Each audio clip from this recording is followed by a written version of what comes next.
حضرت ابوالحسن خرقانی رحمۃ اللہ علیہ، حضرت خرقانی جو تھے، مولانا روم نے لکھا ہے مثنوی شریف میں کہ ایک صاحب مرید ہونے آئے بہت دور سے، گھر پہنچے تو انہوں نے کہا میں نے حضرت سے ملنا ہے، تو اہلیہ کہنے لگی کوئی حضرت نہیں ہے، آپ جاؤ، ایسا نہ وقت ضائع کیا کرو ادھر آ کے۔ تو بڑے پریشان ہوئے، یار اتنے دور سے میں آیا تو خراسان سے گئے تھے، کتنے دور سے میں آیا، تو بیوی سے زیادہ خاوند کی مار ہم کون ہو سکتی ہے، یہ تو کچھ اور کہہ رہی ہے۔ اب یہ جا رہے ہیں راستے سے، ایک فقیر نے دیکھا کدھر جا رہے ہو، کہا یار آیا تھا بزرگوں سے ملنے کے لیے، تو بیوی کہتی ہے کہ کوئی فائدہ نہیں ہوگا آپ کو، جاؤ آپ۔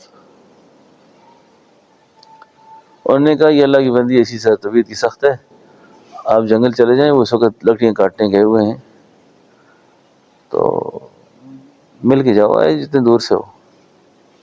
میں کہا ٹھیک ہے۔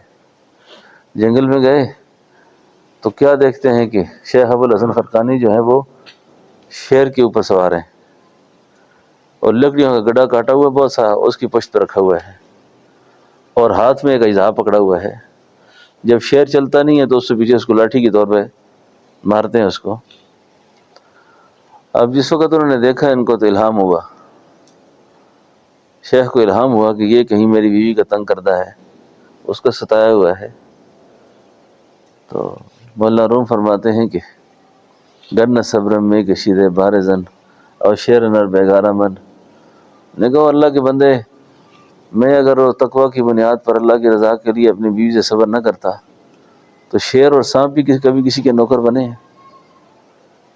سانپ نے بھی کسی کی بیگاری کی ہے، شیر بھی کبھی کسی کا نوکر بنا ہے؟ نے کہا حضرت ایک سوال ہے میرا آپ سے، اتنا بڑا آدمی ہے آپ، ایسی عورت کو کیوں رکھا اپنے گھر میں؟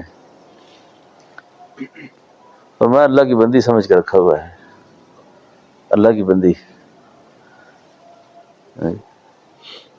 تاکہ یہ اگر ایجاد ہے تو مجھے ہی دے، کسی اور کو نہ دے۔ یہ اللہ والوں کے اخلاق ہوتے ہیں۔ اچھا